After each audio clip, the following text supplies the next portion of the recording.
Hey, what's up? What's going on, man? How are you? I'm good. How are you? Good. Good. Thanks for having me. Looking forward to it. Yeah, no problem. Welcome to episode 99 of Hoop Talk Fanatics. I'm here with Big Five guest Jake Copestick, talking everything Big Five hoops, recapping busy weekend around the country with a lot of action packed and and everything else. So welcome. Thank you. Thanks for having me, Alex. Looking forward to it, man.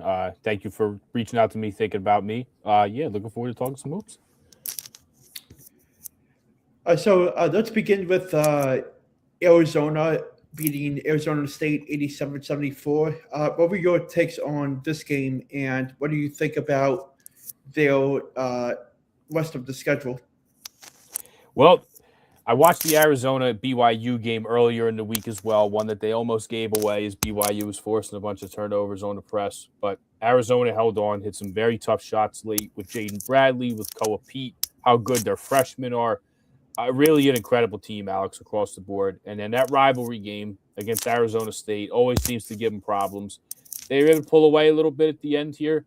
Again, the freshmen that they have to complement their returners with Braden Burries, Koa Pete, and Ivan Karchenkov, like an incredible group of freshmen. There's so many good ones this year. It's like you can't even keep track, but that's the best freshman class of anybody, and that's saying something with how many good ones that there are this year.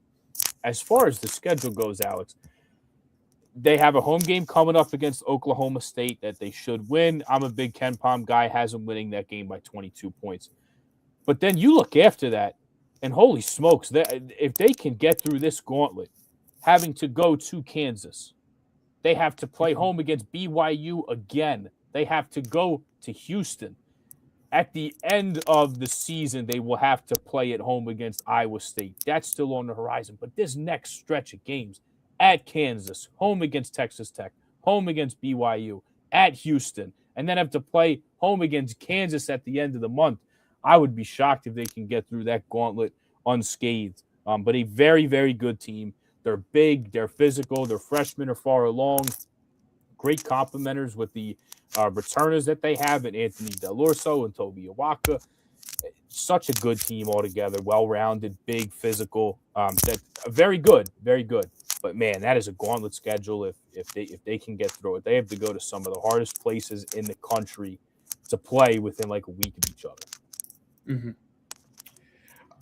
What are your thoughts on how Arizona State is doing? And I know that they haven't had that great of a season so far, but it's always good to dissect into teams like this one.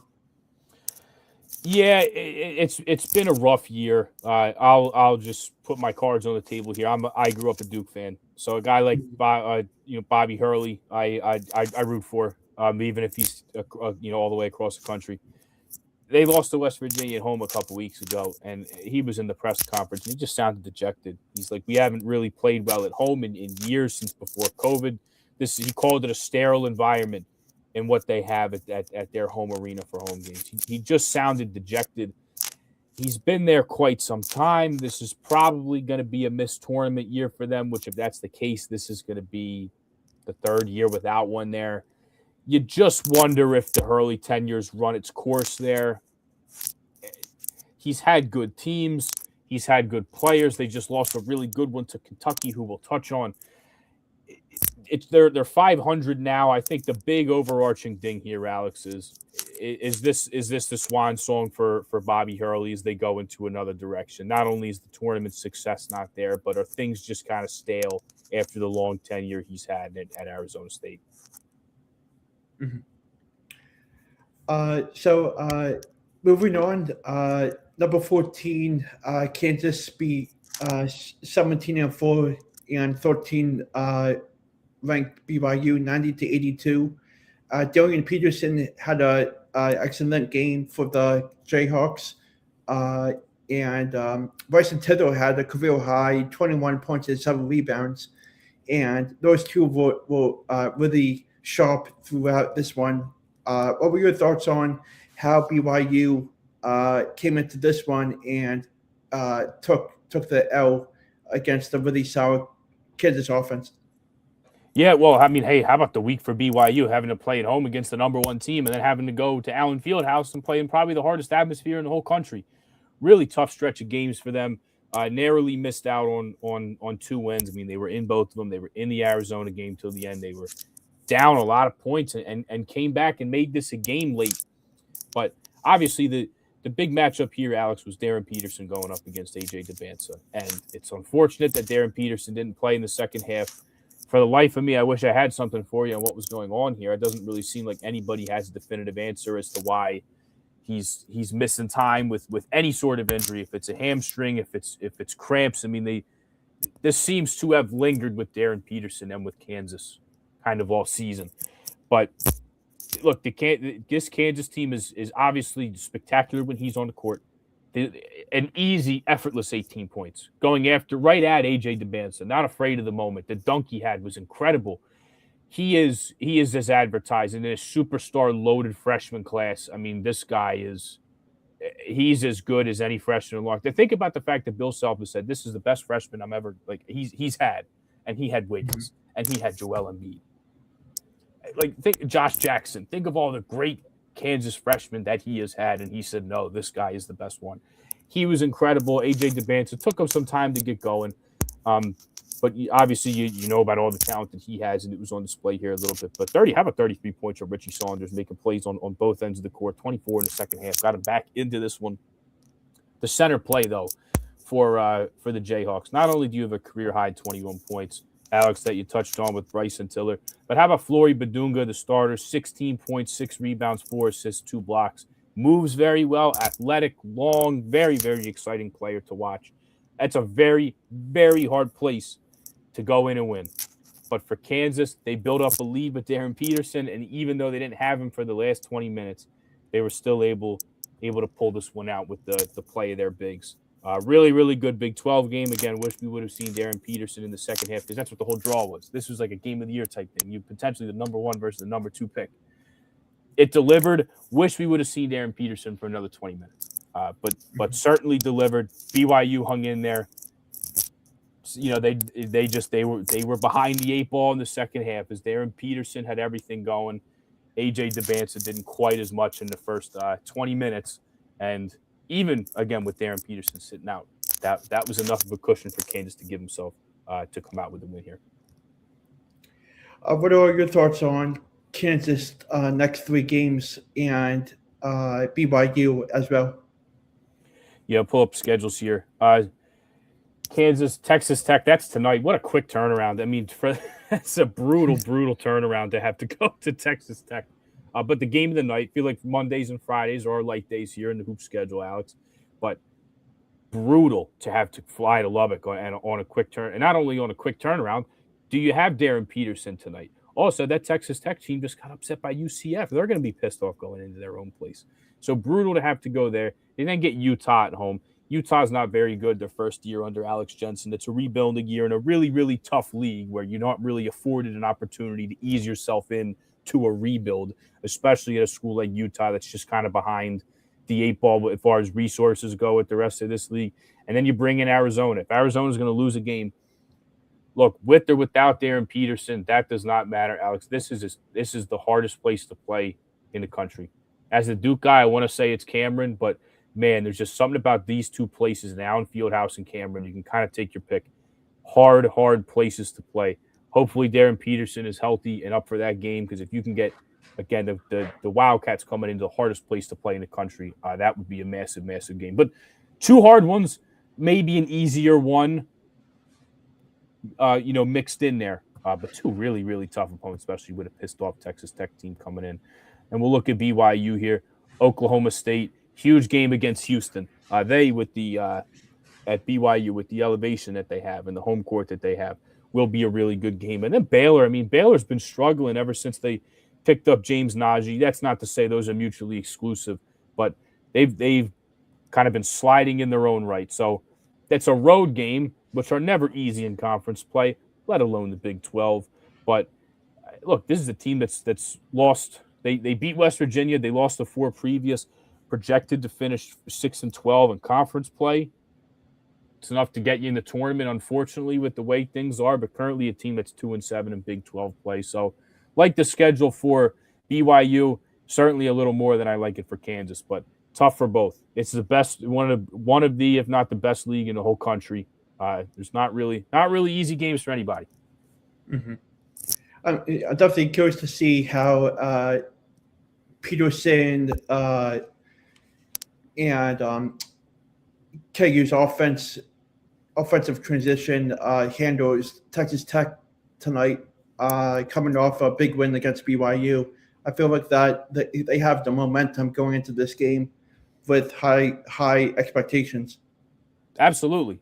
But again, man, first of all, Texas Tech, really good defensive team, will be an excellent clash with that Kansas offense and then their defense. But man, for whatever reason, UCF's a hard place to play. I don't really know how to explain it. I don't really know why, but Kansas, the first year UCF's in the Big 12, they go there and lose. UCF beats Texas A&M there last year. I'm telling you, for whatever reason, I don't know. People go to UCF and they lose. I don't really know how to explain it. They go to UCF and they lose. Tech, short rest, good team, national TV, just got upset the other night. Obviously, the premier game of the season, but yeah, right on it. Kansas offense, Texas Tech defense, going to be a huge clash in styles tonight. Mm-hmm. So next up, 15-7 Kentucky upset number 15 ranked Arkansas, 85-77. Ortega Owe had a great game for Kentucky. He was in double figures for 24 points, and Kentucky made 5 of 6 from free throws. And Darius Arkoff Jr. for the Razorbacks had a good game with 22 points, 17 rebounds, 17 points in the second half. Yeah, I mean, another incredible freshman, another really, really good freshman. It tried to get him back in this game, but give credit to Kentucky. They're without 2 guards in Cam Williams and Jalen Lowe, and Jalen Lowe being the one point, like true point they have on their team. Not only huge for Ortega Owe to give him 24 points, but big for Ortega Owe because it's him and Denzel Aberdeen, and then the freshman Jasper Johnson coming off the bench that are going to have to play the point. There's going to be a lot more on their plate here. But Ortega Owe, the preseason player of the year, you go to a very, very tough road environment in Arkansas. Obviously, there's the technical fouls. You brought up the free throws they made. It's a very, very emotionally charged game, just as it was last year in Rupp Arena, where Arkansas goes in and wins, and the Arkansas players are chirping Kentucky fans as they come off the court. It's a very emotionally charged game, this one, especially so fresh, just 2 years after the coaching change with Calipari leaving Kentucky. But give credit to Kentucky with all of that, with the technicals, how physical the game was, how emotionally charged it was. Their best player in SEC preseason of the year, when his best was required in a giant game, 24 points, had to play point, had 3 assists as well. Kentucky got it done. And with Jaden Quaintance out as well, who I alluded to when we were talking about Arizona State, he's given him great minutes when he's been in there. Problem is, I think the knee injury he had last year is still kind of lingering a little bit. And the young fellow, the freshman Malachi Moreno, I thought played a very good game in his spot there. But Kentucky, with their back against the wall in a big-time game, they really, really needed this one, Alex. They went into a really hard road environment to get it done in quite frankly, a little bit of a revenge game against their old coach. Before we move on, I just wanted your take. I know that Kentucky coming into this season had a roller coaster with their schedule, and they went up and down lately. And outside of the top 25, what are your thoughts on how they can get back into the top 25 and what they're missing? What the missing ingredient is for them to be successful on a daily? Yeah, I mean, it's certainly health. And I think at this point with the Cam Williams injury and the Jalen Lowe injury, maybe that's something that you're not going to have with them. But hopefully there's a world where Jaden Quaintance can get healthy because he's a giant difference maker on the defensive end when he's out there. But at the same time, the whole point guard play here with Jalen Lowe out, it just he seems to be more of a score first guy than a pass first guy. It just seemed like there was no straw to stir the drink almost a la last year where you have Otega Owe like playing more off the ball and you have Lamont Butler in there to run the point. But like the point guard play, there might not be a solution as far as the health goes of Jalen Lowe, but you have two really talented players in Otega Owe and Denzel Aberdeen in there. Also, I might point out, last year to have a center like Amari Williams who could pass the way he did, you could have also a big man playmaker on the court at the same time. They don't quite have that this year. It's a lot to ask of a Malachi Moreno as a freshman. So if they're going to be great and they're going to continue to be what we thought that they could be in the preseason, Otega Owe and Denzel Aberdeen, you're up to be the point guards. That's what it's going to have to be. That's what they need. And in addition to the scoring, you're going to have to put a lot more on their plate. But this team needs a point guard because Jasper Johnson, like I said, that true freshman is a natural one. But again, he's a true freshman with two extremely talented guys and the SEC preseason player of the year, and a national champion, Denzel Aberdeen, last year in Florida, playing ahead of him. Those guys are going to have to create a little more and put their point guard hat on because it's something that they've been missing. I know it's been a complaint with the fans as well, but they need a distributor as well as the great scorers that those guys are. Will, what do you think they finish in the conference? Well, SEC is a bear because, well, there's a bunch of ranked teams ahead of them. So it's tough. You know, you look at the schedule and it's like, hey, they lost to Missouri. And probably one that they should not have dropped. But, you know, they're 6-3 in conference.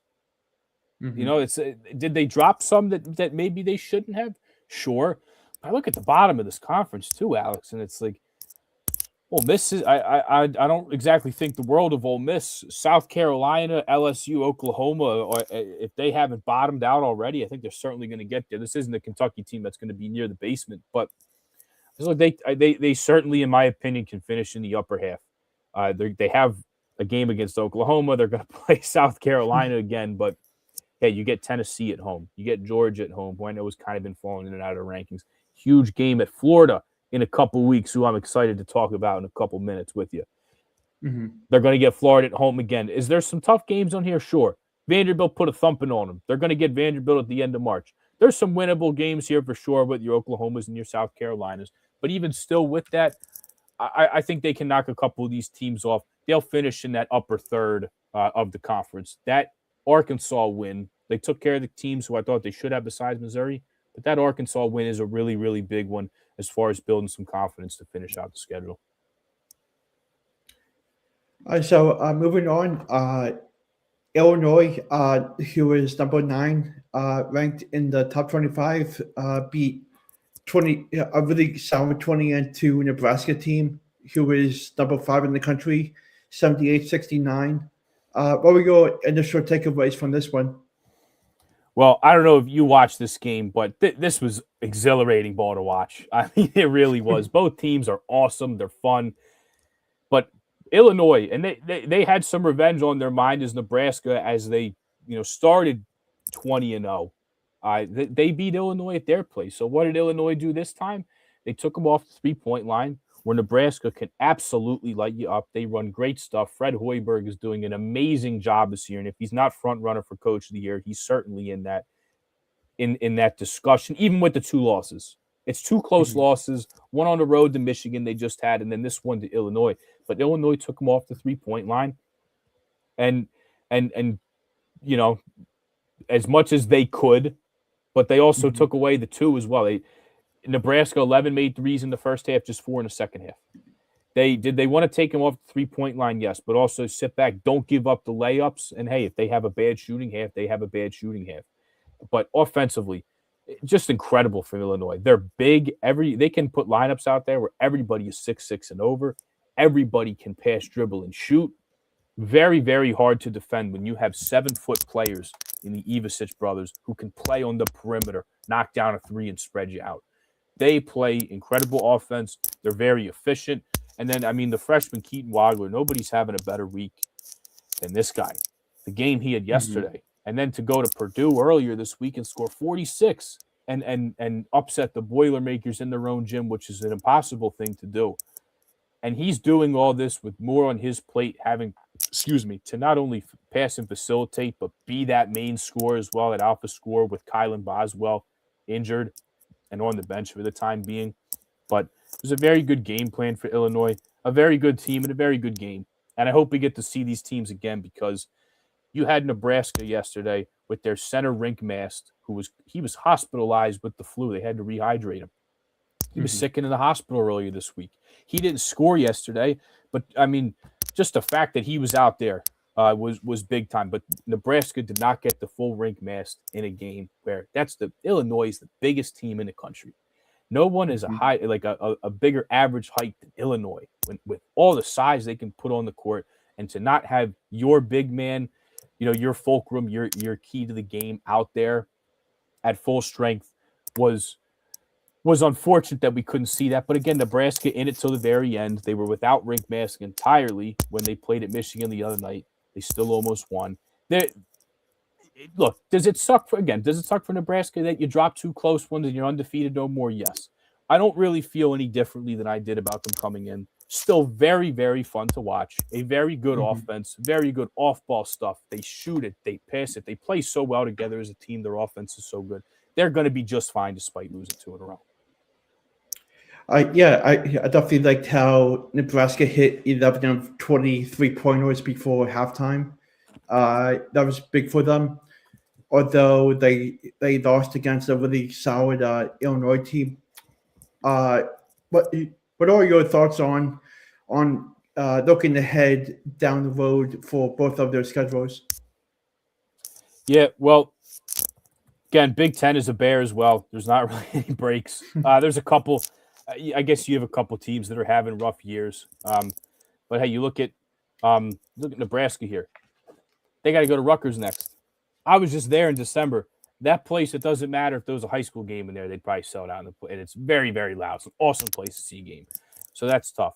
They're going to have to come back at home and play against Purdue, and then they're going to get Northwestern at home. Next 3, I see 2 that they should win. Just really, really tough to have to. It's like, hey, there's Purdue, and then there's Iowa, who plays really, really good ball. They got Maryland on the schedule as well, who's not very good. So is there a couple winnable ones? Sure. But again, you can't escape the Purdues. They got to play Iowa twice. They're going to have to do an LA road trip and go to USC and UCLA. I don't think an incredibly difficult end to the season. They just had to play the number 1 and number 5 Ken Palm teams back to back. And they had to play Michigan State. They've already played Illinois twice here, played Wisconsin. So maybe not that tough. There's certainly a lot of wins that they can correct from this past week, losing 2 in a row, but not exactly a gauntlet here. And then for Illinois, they're going to have to play at Michigan State. They're going to be home against Michigan, but then there's Oregon who's struggling. There's Maryland, Northwestern. They get home games against Wisconsin and Indiana, who have been playing well, though. So, again, there's no escaping the schedule of the Big Ten.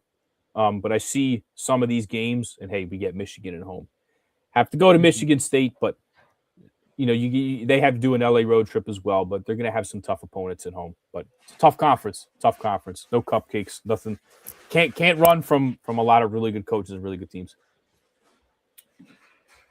I know that you wanted to touch on the Florida game. I know that Florida is a high-level team with a lot of great pieces surrounding them. What were your takes on their game yesterday? Yeah, I mean, just a dominant performance from the Gators. Another team with a lot of big guys. They lost the guards from last year. They lost 3 NBA players from last year. In addition to, you have Denzel Aberdeen that leaves. There's Walter Clayton. There's Elijah Martin who leaves and gets drafted. There's Will Richard who leaves and gets drafted. They bring all the bigs back, though. And the bigs dominated. 72 paint points. The most by an SEC team in 50-some years. Maybe the most ever. And against that Alabama team that just brought Charles Bediako back from the G League, you could tell they took it personally. If you heard the soundbite of Todd Golden last week when he found out he was going to have to play Charles Bediako, he said, we're going to beat him anyway. We're going to beat him anyway. And they went right after Alabama. They went right after him in the paint. They made 3 threes. They just pounded them inside. They turned the ball over a ton. Alabama did, and let Florida run out. I mean, Florida was getting runouts from the beginning to the very, very end of that game when they took all the starters out. But they dominated. They dominated Alabama in the paint. They took that one personally. They went right at Bediako, who fouled out. Ruben Shinyulu had his 13th double-double of the season. You had Alex Condon, who had 25 points. Tommy Houck with a ho-hum, 22 points. They're so big. They're so physical. And here's the thing about Florida, Alex. They brought back all 4 of their bigs from that championship team last year, if you include Micah Hanlogton, who's also a 7-footer and is also giant, who comes off the bench. But the thing with Florida is bringing in the new guards they have with Boogie Flan from Arkansas and then Xavier Lee from Princeton. There's no way around it that Xavier Lee was struggling in the non-conference league. He was. And then with Boogie Fland as well, yes, he played in the SEC last year, but he had an injury where he didn't get a full season under him. So there was still a bit of a learning curve for him as well, hopefully playing a full year in the SEC, and now he's on a different team. The thing is, Boogie Fland had 8 steals yesterday. And as a whole, Florida had 24 assists to 2 turnovers. So when their guards can play like that, not to mention Xavier Lee was good on the defensive end as well. When Florida's guards were going to figure it out, and they're starting to, this is a very, very dangerous team. You already know how good they are up front. They rebound as well as anybody. They block shots. They just have that interior presence to clog up the lane and alter shots. Now that you have the guards figuring it out as well, getting hot at the right time, this Florida team is going to be very, very scary. And I watched that yesterday, and look, they scored 100 points and they dominated them. It's hard to say anything, but, oh, my God, this team is really good. But you just look at that yesterday, and it's like, all right, well, if they have all that size that plays that well, they can dominate you in the paint, it can keep you off the offensive rebounds and gobble them all up on the defensive end, and their guards are playing that well, that's a team you don't want to see in March that's going to get hot at the right time. And when they can come together and mesh the bigs and the guards, that's a really scary team to have to pick against next month, Alex. Yeah, I'm curious to see how they do against 17-4 Texas A&M this Saturday night. I know that Texas A&M is they beat Georgia this past Saturday 92-77. What are your thoughts on how Texas A&M can make things interesting? Yeah, well, the whole phenomenon is the buckyball madness they have with Bucky McMillan coming from Sanford. And if you've had a chance to watch him, Alex, so you haven't, I highly recommend you do that. That's going to be a great game against Florida this Saturday because it's almost like 2 totally different styles here. You have all that size with Florida. Their guards are starting to figure it out, but just a very, very big team. Not a very big team at all in A&M, but it's an older team. Yeah. They're going to play a lot of guys, and they play so many guys because of this buckyball style, which is press and run and put pressure on the opposing team and make it an up and down track meet and put up a lot of threes. So it's a smaller guard centric team versus a giant, humongous front line that, guess what?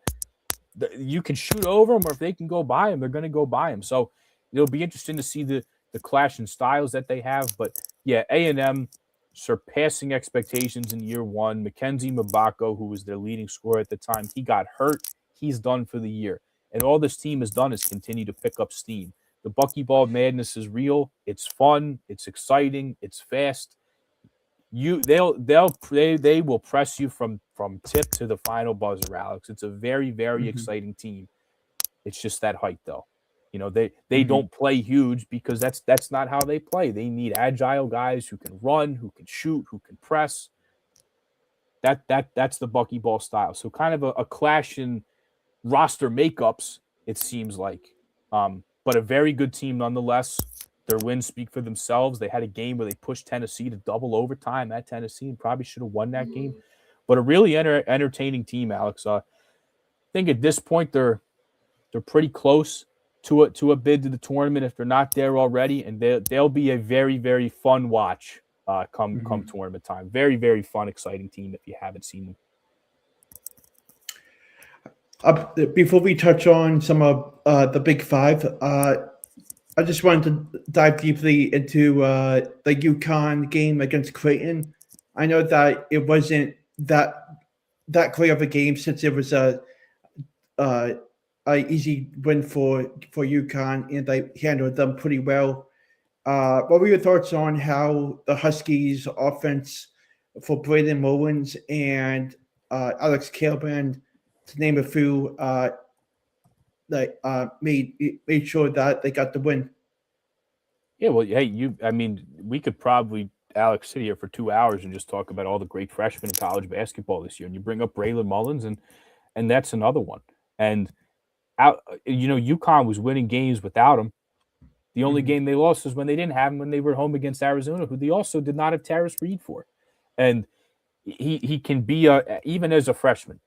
You have a very good off-ball scorer in solo ball. Now you have another really good one in Braylon Mullins on the other side. He makes 4 of his 8 threes in this game, goes for a team high 16. He's another feather in the cap of UConn and another threat on the offensive end for a team that can hurt you in so many different ways, not because just of the talent that they have in the shooting, but the coaching they have as well. Dan Hurley is a mad scientist. He'll scheme these guys open to shoot. It's a terrific basketball team that I really think should be at its peak, Alex. If they were healthy for that Arizona game, especially because that was played at home, I believe they would have won that game with Braylon Mullins and Terrace Reed. Not to take anything away from Arizona, but this is a terrific team. And even as good a young player as Mullins is, I mean, solo balls in it. He's a junior. You have Reed, who's a veteran, but on top of all that talent, you have Alex Carabin that you bring up. He has 15 points in this game. He grabs 6 boards as well. And just the fact that a guy like that stays in college for that long, stays at one spot, when you have guys like Mullins as a freshman, you bring in Silas Demery, who's been spectacular these last couple games at the point guard spot for them. Mm-hmm. Freshmen like Eric Rival off the bench, a transfer of Malachi Smith. There's newcomers, there's transfers, there's freshmen. There's one constant, and it's this guy who knows how to go to a championship game, who knows what it takes. And as a senior, I mean, he's been absolutely spectacular for these guys. Obviously, all 4 years that he's been there, but for him to stick it out as long as he has, a stretch floor, a leader, a playmaker, he can do it all. You can't say enough good things about him and how he plays, not only in the UConn offense, but the role that he has on this team, just as a leader in general. They're a well-oiled machine, coached as well as anybody, and at their full potential, and when they're fully healthy, Alex, I think this is the best team in the country for my money. And they went to a really tough place to play in Creighton. It hasn't been a great year for the Blue Jays. It just hasn't. There's not really a way around it. I'm not really sure what to make of that. They paid a lot of money for Owen Freeman. Didn't maybe quite work out the way they wanted it to. They bring in another Iowa transfer in Josh Dix, who goes scoreless in 29 minutes on Saturday. So it's been a tough year for Creighton, but that was a wire to wire in every facet. Great win for Connecticut, who again, Alex, for my money, I think this is the best team in the country. Take nothing away from Arizona. I think this is the best team, though. Staying on the Huskies for a couple minutes. Do you think any of the top 4 or top 5 teams in the conference has the chance to make it interesting once the conference tournament comes around in the Big East? Well, hey, Villanova just gave him a good game last Saturday, but you also have you have St. John's as well. I think Seton Hall has fallen off a little bit. They're 6-5 in conference. Needed close wins over Xavier and Marquette to avoid bad losses. But I think there's a pretty clear, like, UConn's in a tier of their own. St. John's is right behind them. Villanova's played Connecticut close. They played BYU close. They've played some of these guys close here. But say it's St. John's. If it's not Villanova, it's St. John's, with the size, with the athleticism they have, the defense. Well, as of course under Rick Pitino as well, coach as anybody, with one of just the best players in the entire country. I mean, how about the matchup we're going to see Saturday night? at Madison Square Garden. Zuby Ejiofor for St. John's. Taris Reed for Connecticut. Johns is hot right now. They've won 7 in a row in conference, taking care of some teams that they should, but they went down to Xfinity Mobile Arena and they were able to take care of Villanova. But they're big, they're physical, they're long, they have a lot of size. When they can put Ian Jackson in at the point guard spot as well and play everybody 6'5", 6'6", and above, they present a lot of problems to you. So I still like Connecticut. That's a Friday game. Excuse me, Alex. But if there's anybody, it's going to be Villanova and St. John's. But the St. John's team, they went down to Villanova and they beat them, and they've proven that they can certainly beat the Wildcats. But to me, there's kind of 3 teams, and then I think you have Hall maybe grouped in there, and then you kind of have the rest. Hasn't been the greatest of years for the Big East, quite frankly. But St. John's and Villanova, I think, are those 2 teams, with St. John's specifically, with all eyes on Friday night. Make that appointment television. I mean, what a great game that is going to be. If you're not doing anything, I suggest you sit on a couch in front of the TV and watch that one. I'm actually I'm looking a Princeton basketball game that night at 7 p.m. So I'll definitely have my phone on with the game on while I'm looking. Yeah, good stuff, man. Yeah. Princeton, Jadwin Gymnasium, by the way. Big fan. Love that place. Great place. Have you been to a game there this year? Yeah, so I did the Penn-Princeton game, which, I mean, it was a barn burner, man. What a great game. Great rivalry game.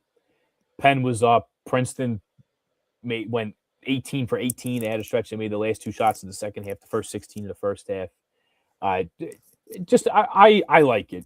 I know a lot of people don't. They're like, oh, well, it's played in like, you know how it is there. I mean, it's a multi-purpose place, not just for basketball, but I personally think Jadwin is awesome. I've been there, I think 3 or 4 times, but I went this year for Penn Princeton. It was a great game. Good, pretty good crowd there as well. But yeah, I think Jadwin is awesome. A lot of people might think otherwise, though.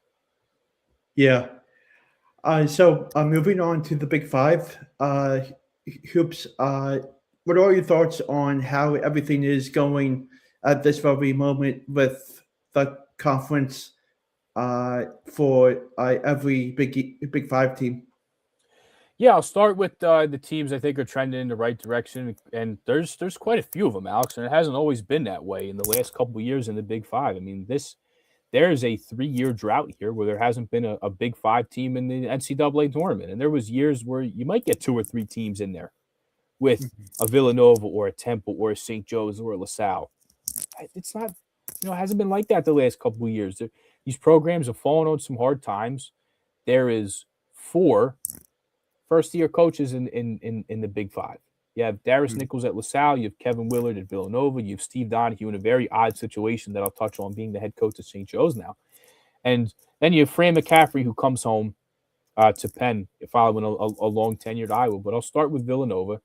And it's with Kevin Willard in there, it's a much, much better coach team. Their offense is very good. They have a very good freshman point guard in Caden Lewis. If you haven't seen him play, I feel like he can get buried, but just with how good the whole freshman class is in the country, he's another guy that is playing at such a high level, but you have all these other guys, and rightfully so. Darren Peterson, DeBanza, Cam Boozer, all these other guys grab the headlines, and they should. But a guy like a Caden Lewis, I don't think is being talked about enough. Is Villanova, a 3-year streak without making the tournament since Jay Wright's last year. He comes in, and he's a giant reason why they're trending toward a tournament berth in Kevin Willard's first year. They can spread you out. They have scores. They have veteran guards.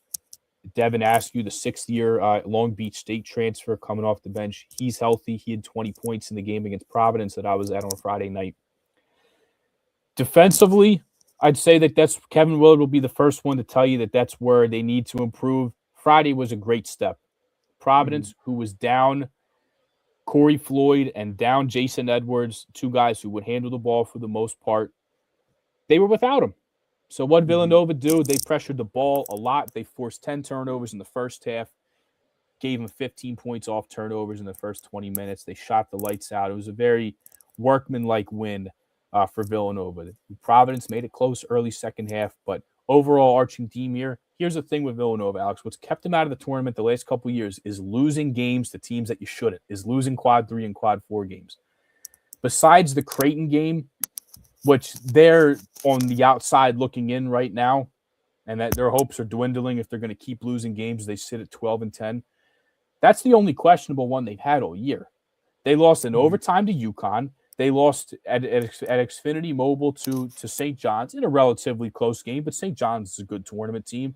They lost at Michigan when they were pulverizing everybody, and they lost at BYU. You know, these aren't like bad ones to lose, but they've taken care of every game that Villanova should have won. They made sure they checked off the box on that one. So the coaching is better. They're not losing games that they should. They should not. And a very good cast of players as well. A dominant big man, double-double machine in Duke Brennan. Very good freshman point guard in Caden Lewis. A very good shooting guard in Bryce Lindsey, who made 9 threes in the game earlier this year. Villanova's looked really, really good. And they have some games coming up. Seton Hall, and I'll be there Saturday in Washington, D.C. to see them play Georgetown. They have a couple more that they're going to have to check the boxes on that they should win if they want to march toward the tournament. But it's been a very, very successful year that, quite frankly, they've outperformed expectations year one under Kevin Willard. I'm going to roll right into Drexel of all teams, Alex, because I'm doing a story on them, and I'm going to hopefully talk to one of their coaches tonight about Drexel. But this is a team that started 0-3 in conference play. At one point sat at 7-10 overall. They lost their 4 leading scorers from a year ago. And I know they're a small team, and they play in the CAA, and they kind of play sixth fiddle in their own city because they just got in the Big Five a couple of years ago, and there's 5 teams with history and tradition and winning. But they've just ripped off 6 of their last 7. They have the best effective field goal percentage defense in the country since January 1st. I was there Thursday against Hampton. They held Hampton to 51 points in a season low in scoring. Poor percentages across the board by teams that they're playing. Their defense is locking people up. They're doing enough offensively. I say when I watch Drexel, it's gritty, it's not pretty. But the thing is, Alex, winning is not a beauty pageant, and it's not a beauty contest. All you have to do is win to stack one in the standings. They've done a great job of that. They could not string 40 minutes together early in the year. They played well one half. They wouldn't play so well another. They're starting to do that and just grind games out, especially on the defensive end. I mean, just putting teams in a straitjacket. Shutting off the three-point line. They have very good individual defenders. And I think a very, very good coach in Zach Spiker at Drexel, who at a place where, again, he's sixth fiddle in his own city. There's 5 other Division I programs in his own city that are vying for some guys that he'll be looking at, that are vying for the same talent in the city that he's looking for. And if it's transfers, if it's JUCO players, Division III players, it doesn't matter. He gets the most out of every team that he has. You're seeing that once again with Drexel. And this was a team that was finished to pick 11-14 in the CAA preseason poll. They currently sit in a tie for third place with a very winnable 2-game stretch coming up on the road at Campbell and at Elon. So Drexel, they just wanted a buzzer beater too. Length of the court with 3 seconds left. Drexel went and scored a buzzer beating layup. They've looked good, but I think the hottest team to talk about right now is St. Joe's. If you haven't watched them. Very weird situation. Billy Lang leaves in the offseason, the head coach of St. Joe's, to go to the Knicks. So Steve Donahue, who just got fired at Penn, who was hired to be St. Joe's associate head coach, who was a good friend of Billy Lang, he steps in. It's bumpy early. They lose to Penn. They give up 100 points at UNLV. They lose a game up at Syracuse, who I guess a power conference team, but Syracuse isn't very good. Not to mention, that was a game that they were up for a little bit in. They dismissed Deuce Jones, who was their leading scorer. Everybody thought all hell had broken loose on Hawk Hill. And Donahue's got these guys playing good ball.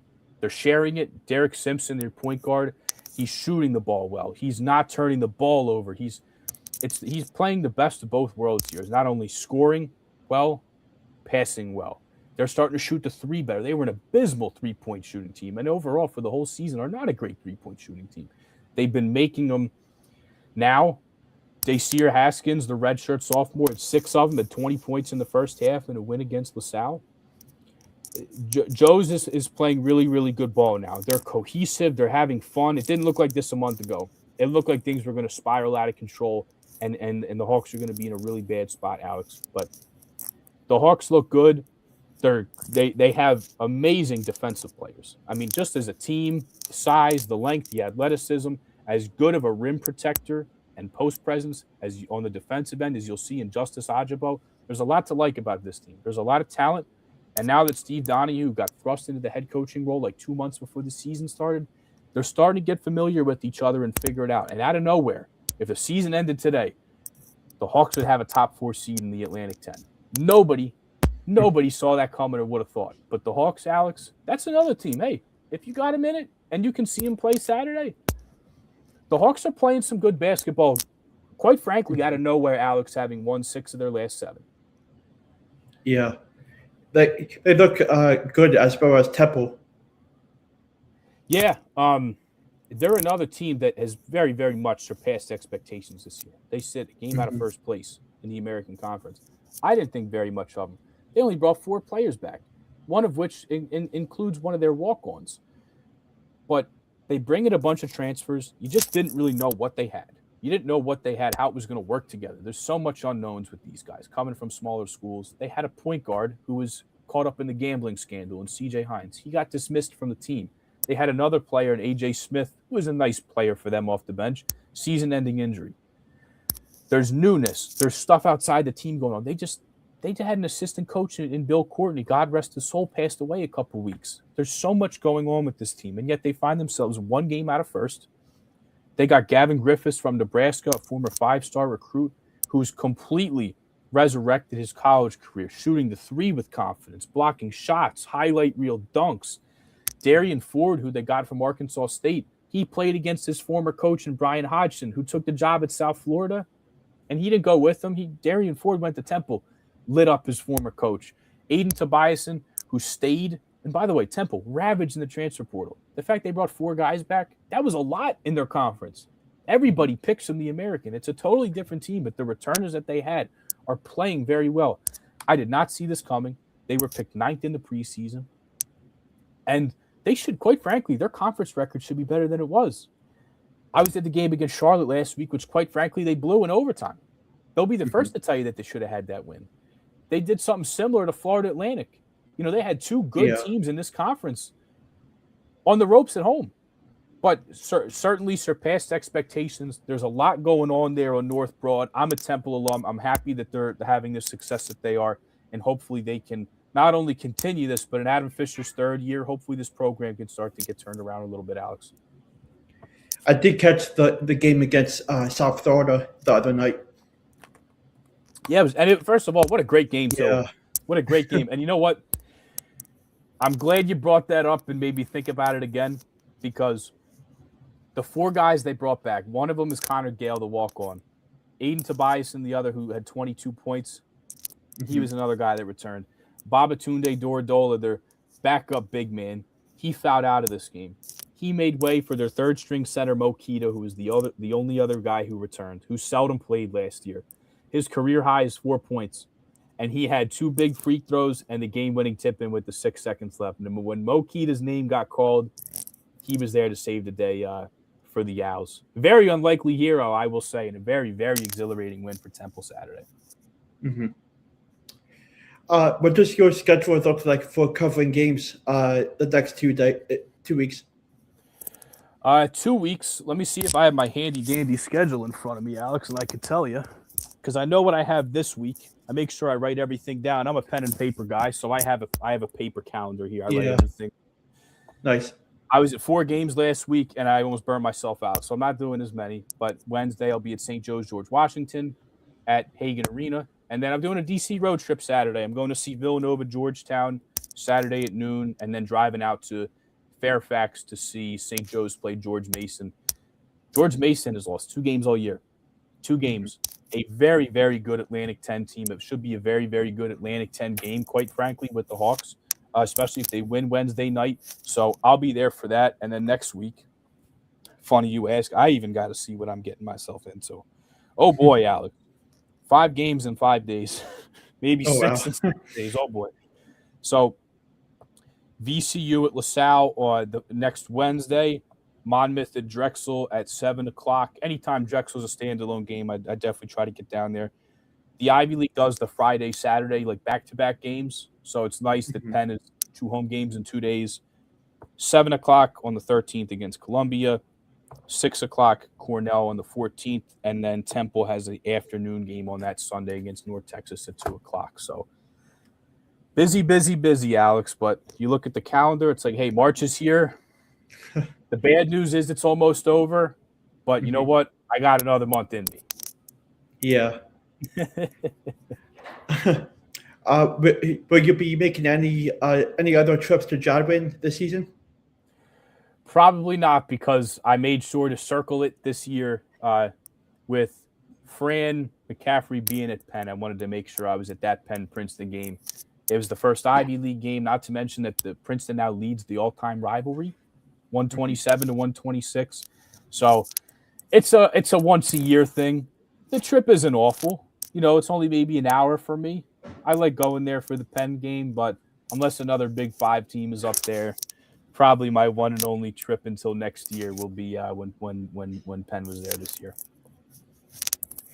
I love it.